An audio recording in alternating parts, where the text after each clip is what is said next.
Hi, this is Craig Delger with a sleeping bag buying guide video for GearBuyer.com.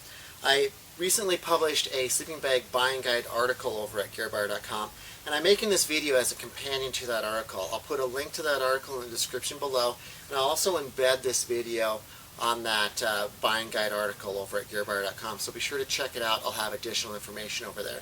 The reason I want to make this video is to go over the decision tree that I put in that article. The decision tree just covers the primary questions to ask yourself when selecting a new sleeping bag. The number one question that I think really tells you which path to go down in terms of deciding which sleeping bag type to purchase is, are you going to be carrying that sleeping bag?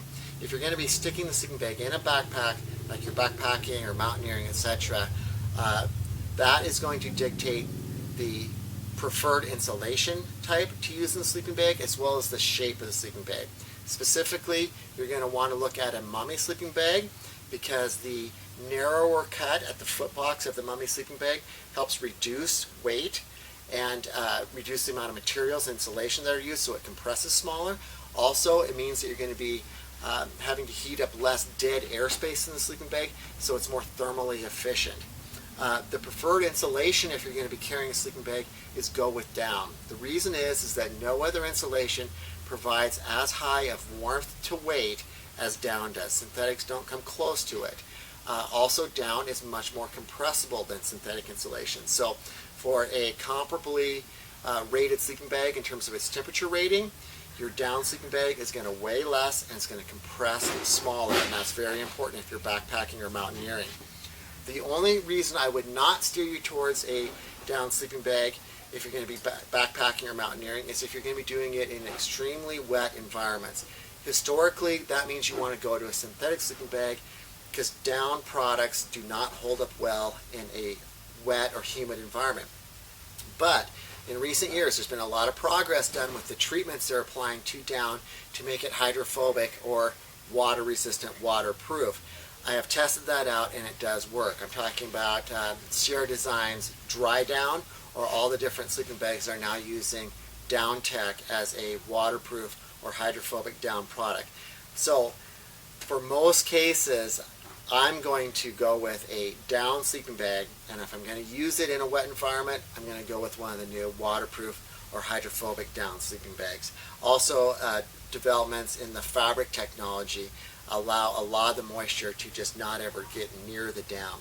So if you're not going to be carrying the sleeping bag, your buying options become much broader. And what's most important then is comfort, durability, and price. Comfort probably being the number one attribute for me to look at.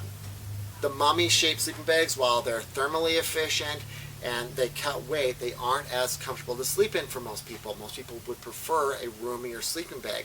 So if you're going to be car camping, using it in a cabin or a recreational vehicle, you don't need to sleep in one of these form-fitting or narrow-cut Mummy sleeping bags. Go with a large rectangular sleeping bag. Also, go with your personal preference for the lining material. It could be a flannel-lined rectangular sleeping bag that uses an inexpensive synthetic insulation. That's perfectly fine for car camping, and you can get a really good, comfortable, roomy sleeping bag for less than $200 because you're not using these real high-performance fabrics and really extremely high-quality down.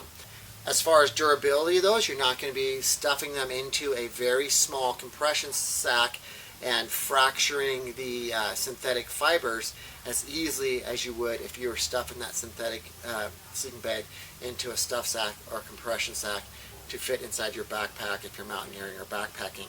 So that is my overview of the decision tree that I put together. Please check out the article where I cover specific features like draft collars, draft tubes around the zipper, different shapes, and we go into more detail in terms of fill power versus fill weight and down versus synthetic insulation.